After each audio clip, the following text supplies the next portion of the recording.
Ok, dentro de esta parte intercultural, como yo les decía, tal vez hace unos 10 años nosotros decíamos, no, vamos a poner estas clases online o estas clases virtuales, tal vez incluso la realidad no habría sido posible porque no teníamos tantos aparatos tecnológicos, porque el Internet tal vez no era tan rápido ni abastecía para todos, pero ahora la realidad ha cambiado. Y las realidades van a seguir cambiando y las generaciones van a seguir cambiando de acuerdo al avance que el mundo va teniendo también. Pero nosotros sabemos que también esta parte cultural debe ser un fundamento dentro de nuestra educación, que debe ser justa y que además debe ser incluida. Porque si nosotros permitimos que las nuevas actualidades también sigan avanzando y dejemos de lado esta parte cultural que nos caracteriza también, pues vamos a llegar a un punto en el que esa cultura se va a perder porque ya no se va a seguir eh, transmitiendo. Entonces, dentro de esta educación intercultural, se busca justamente que esta diversidad cultural sea un fundamento y no sea solamente algo que está ahí, bueno, ya va a seguir pasando de generación en generación, sino que sea parte de la educación que nosotros tenemos. Y aquí entra mucho incluso el hecho de rescatar, por ejemplo, juegos tradicionales, que a los niños ya no se les ve jugando, ¿no es cierto? Antes uno salía tal vez con las canicas, con los trompos, no sé, por ahí un valero, alguna situación así, pero que los niños de ahora ya casi ni conocen eso. Entonces vamos a jugar con las canicas, ¿y qué es eso? Porque justamente esta parte intercultural muchas veces se ve cubierta por los diferentes avances que tienen las sociedades. Entonces, la idea de esta educación intercultural es reconocer y valorar esta cultura y mantenerla además.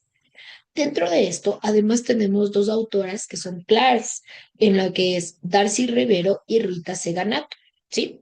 Además de los aportes que ya tenía Paulo Freire, pues ellas también van a aportar y aportan muchas visiones sobre la formación docente desde la identidad y desde el territorio.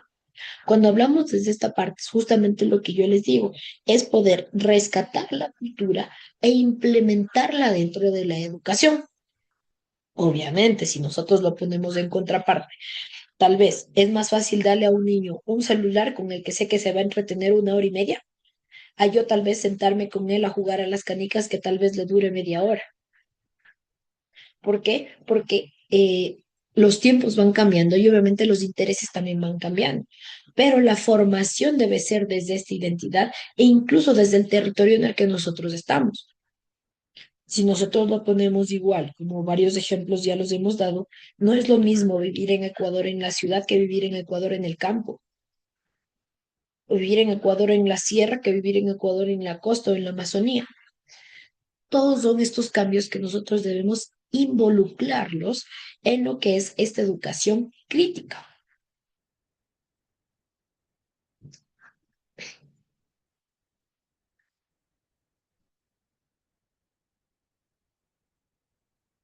Y dentro de esto, pues nosotros debemos también empezar a hablar sobre lo que es la ética docente, hablando desde esta era digital. Nosotros ya estamos en un entorno virtual y estamos en entornos en donde la mayoría de cosas se manejan por medio de Internet, ¿verdad? Las compras, los pagos, absolutamente todo ya se maneja de una forma digital. Y también la educación se vuelve de esta forma digital, que incluso es la que nosotros estamos viviendo en este momento, es una educación digital. Entonces, dentro de esto entra esta ética docente, que la ética es justamente poder hacer las cosas de una manera en la que nosotros nos vemos también como ejemplo hacia los demás, ¿sí?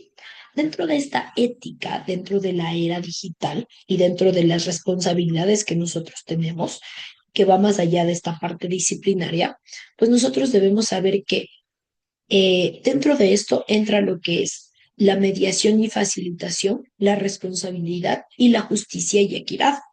Al hablar nosotros de la ética en épocas digitales, hablamos de una mediación y facilitación en donde el docente se ve como guía en sociedad del conocimiento, ¿sí? Nosotros ahora tampoco, antes, ¿no es cierto? Los docentes lo que nos decían y lo que estaba en el libro, pues era lo que estaba establecido y ya está. Pero ahora nosotros tenemos una mediación y facilitación que a nosotros nos permite, incluso ustedes como estudiantes, abrir, por ejemplo, Google o ChatGPT y preguntarle cualquier cosa y la información va a estar ahí. Pero entonces el docente se vuelve una guía para el conocimiento, pero que busca justamente asociar esta parte digital con esta parte personal también que tenemos para poder generar este conocimiento. Y ahora aquí entra mucha responsabilidad también en cuanto a lo que es la gestión de datos, la privacidad y también a verificar la información. ¿Por qué? Porque en Internet ronda mucha información y toda la información que está ahí no siempre va a ser verídica, no siempre va a ser verdadera. Y ahí es donde entra mucho esta parte de tener esta ética de poder buscar y confirmar los datos que nosotros también estamos dando.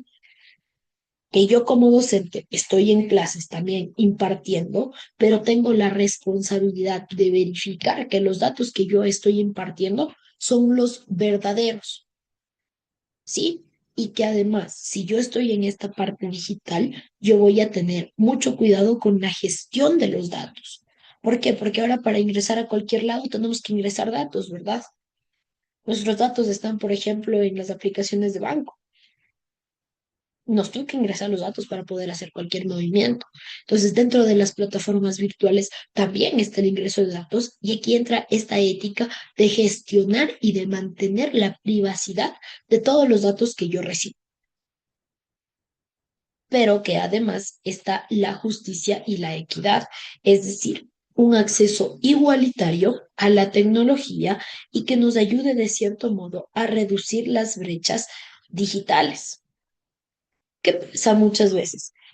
Como les digo, hace un par de años incluso nos veía imposible que en diferentes comunidades tal vez puedan alcanzar a tener redes de internet y tener realmente una educación que sea digital complicado, pero ahora se busca esta parte justamente de la equidad de acceso.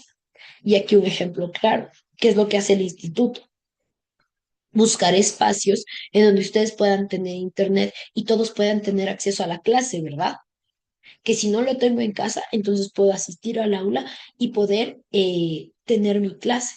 Eso es esta equidad, esta justicia y equidad, y que entra dentro de esta equidad de acceso, que la tecnología no sea una desigualdad a la que nosotros ya no podamos hacer nada, sino más bien poder hacer este acompañamiento dentro de lo que es esta ética docente.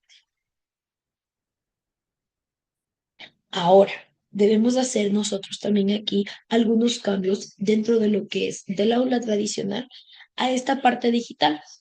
Los niños que están naciendo ya son nativos digitales. ¿Qué significa esto? Que ellos nacieron ya en una época totalmente digitalizada y una época que es totalmente tecnológica, ¿sí? Y dentro de esta parte y de esta época digital, pues yo debo hacer una colaboración digital también con lo que yo tengo. No debo ver a la tecnología y a la parte digital como un enemigo, sino más bien debería verlo como un amigo. Debería verlo desde la parte en la que yo puedo enseñar de mejor manera y ocupar de verdad los recursos que la tecnología me puede dar para conectar con mis estudiantes y para además dar este rol. Entonces, aquí entra esto de lo que es el aula tradicional. Dentro del aula tradicional, simplemente había una transmisión unidireccional. El docente es el único que sabe y los estudiantes son los que escuchan y aprenden. Como les digo, ahora incluso eso puede cambiar, porque nosotros podemos, cualquiera de ustedes puede ingresar a Google y decir, bueno, quiero aprender sobre este tema y me va a dar y me va a dar la información en el entorno digital. Entonces, aprovecho esta parte donde la información ya está al alcance de todos y conecto y como facilitador, pues hago también un acompañamiento crítico. Como les digo, no toda la información que está en Internet es verídica. Toda la información que nosotros queramos, sea buena, sea mala, sea interesante o no, puede estar en Internet. ¿Qué es lo que pasa? Por ejemplo, muchas veces una de las redes sociales que más virales se ha hecho, TikTok. Uno puede pasar horas viendo TikTok y le van a salir cosas buenas, cosas malas, cosas interesantes, información falsa. Entonces, la idea es justamente hacer este acompañamiento crítico desde la información y desde el alcance que nosotros llegamos a tener. Y pues aquí ya entra una parte de una educación que tenga un compromiso ético y que además sea también transformadora, ¿sí? Dentro de esto, lo primero, debemos tener un motor de cambio social, ¿sí? La pedagogía crítica nos va a ayudar a impulsar y a transformar desde el aula hacia la comunidad. El rol de la educación no solamente está en decir, bueno, llego a clases, les doy la materia, me voy. Desde el inicio de la materia en filosofía, nosotros hablábamos desde esta parte de tener ciudadanos responsables, pero eso parte incluso desde la parte educativa. Claro que desde casa, pero también desde la parte educativa, en donde yo busco que mis estudiantes también vean las realidades, pero además busquen mejorar esas realidades. No se queden simplemente con lo que ven, ahí está, listo, sino que podamos ser motores de cambios sociales. Después también están los ciudadanos críticos y conscientes, es decir, ser capaces como educadores de formar a personas que sean capaces de analizar, de cuestionar y de comprometerse con la realidad, que no solamente sea de, bueno, veo el problema desde afuera o incluso soy parte del problema, pero no hago nada, sino que yo pueda analizar, cuestionar qué es lo que está sucediendo, incluso si es que puedo buscar soluciones.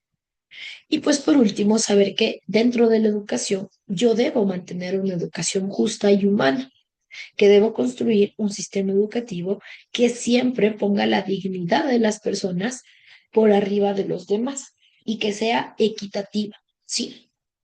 Dentro de esto, nosotros debemos saber que la educación crítica debe ser un destino, que a eso es a lo que nosotros debemos aspirar, ¿sí? Que todos los docentes, los estudiantes de las comunidades tengamos una educación crítica en donde no solamente recibamos lo que nos dan, sino que también seamos capaces de generar un cambio a través de esto, ¿ok? Entonces, esa ha sido nuestra clase de hoy. Pero antes de cerrar, quiero justamente mostrarles un video de qué es lo que pasa muchas veces cuando eh, la educación logra llegar a esta parte de, de cambiar, de generar un cambio en una comunidad, en un lugar, en un espacio. Entonces, este es un caso de la vida real, algo que se vio en una comunidad y que fue parte tal vez un poco de inspiración para otras personas. Entonces, quiero que lo vean y que le presten mucha atención, ¿sí? Como les digo, este es un caso de la vida real.